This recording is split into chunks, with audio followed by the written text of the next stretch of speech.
Hello and welcome back, ladies and gentlemen, to another Historical Humans Heritage. And on today's episode, we are talking about the historic center of the city of Pienza, which is historically home of Pope Pius II. Yep. Yes. Pius the Second. He's basically what happened was Pius here decided that the Tuscan town that he was born in deserved some renovations, and since he was the Pope and had basically more money than God, And he thought, what influence. better way? Yeah, what better thing to do with it than renovate the his birthplace? So he did, which historically gives us quite a lot because this becomes one of the earliest examples of Renaissance city planning. Hmm.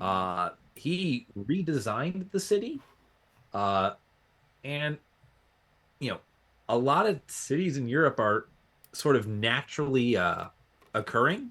They're built up by cul-de-sacs and roads and buildings being added on as people needed them. And what Pius did here is he took all that away and proceeded to make a city that was actually thought out before someone started building it, which is leads to a lot of interesting things.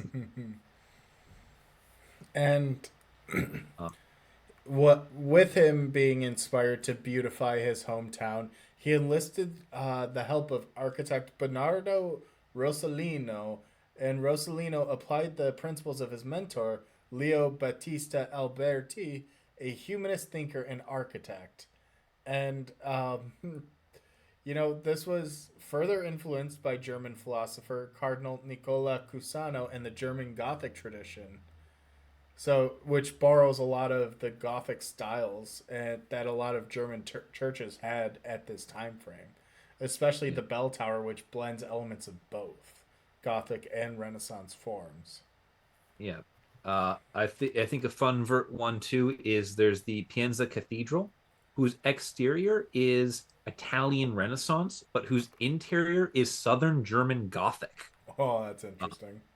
which basically its exterior was designed to fit with the rest of the city, which would be Italian Renaissance, but its interior resembled a Germanic church because that was what the cardinal knew and understood as holy art. Allowing it to effectively blend two cultures that technically never touched. But there's a lot of influences going around, and this is a unique vision that started changing how urban space was used and realized in this construction because it basically turned it into a more of a gathering place, a unity. I mean, this specific Piazza PO2, um, had a bunch of new buildings like the Piccolomini Palace, the Borgia Palace, the Presbytery, the Town Hall, the Amanti Palace. Yep. Yeah, and of you know uh, of the major changes, some 40 buildings were either constructed or reconstructed in Italian Renaissance style, which transformed the town from the medieval city that it was to a Renaissance city. Um, and among them was 12 buildings for the papal retinue. Not to mention, Uh, they built a new access road right in the center of the town that connected to two gates. Yeah. Yeah. Fun fact about the medieval town. A lot of medieval towns, when they their gates are primarily fortifications, meaning they want to make it as hard as possible for you to get from one end to the other. But that's not good for internal traffic of the city. So the Pope just said, "We're just gonna bulldoze a boulevard right through everything." And this is one of the first major examples of urban planning in Italy and beyond, especially around this period. And it became this principle of the Renaissance ideal city, which is the buildings around the central square, and it's often considered a masterpiece of human creative genius under Criterion One. Yep. And its historic center is considered the first application of the Renaissance concept of urban design, uh, which would later become a staple of urban development throughout Italy and a number of other European countries. So this is big because it's the first time anyone did this, and it became a trend.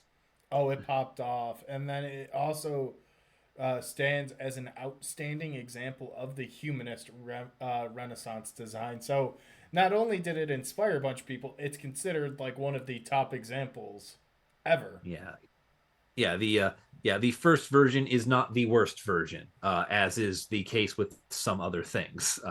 No, this one definitely stands up to the test of time, just with the extreme amount of detail that goes into what is ultimately a very, at first glance, simplistic facade. This is not the most complicated design, yet it is, I guess, what's the word? Evocative. It's it has that integrity to it that makes it feel grand, even without needing a thousand things to draw your attention. Well, and there's a couple of cool things with this in particular. So, one of the issues that threatens it is the amount of tourists that come, which require more maintenance and everything. And then it also ties into the fact that there's instability in the soils, which causes ongoing problems to the cathedral since its construction. A lot of cracking and a lot of structural issues. Yeah, But it's a hilltop town. the plaza itself, they really try to adhere to design, materials, workmanship. They are very strict in materials that they used, especially with this. So they use the historic materials, and it's pretty easy to see the medieval footprint of the city. You're able to see how it was designed, how it was laid out, and even the herringbone pattern in the Piazza Square is just incredible. Mhm. Yep. Yeah, and a a lot of conservation efforts are in place. There's a specific Soprintendenza, which is um, a office under the Ministry for Cultural Heritage and Activities that personally oversees this center and has the right to veto any restoration materials efforts or even just general construction or changes in the vicinity of the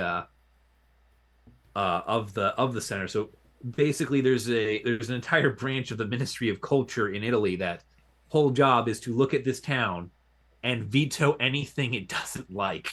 But that's only a fraction of what's going on. They have an entire management plan that outlines maintenance. They outline management of the buildings. They really are trying to maintain the buildings to the best of their abilities, and also try and support this tourism industry that brings in a lot of money to the town, but could potentially risk the population. So they're really trying to be cognizant and weary of everything that's happening at the current time, both with the Yeah, piazza itself and with the future. They're trying to plan ahead, which is great to see.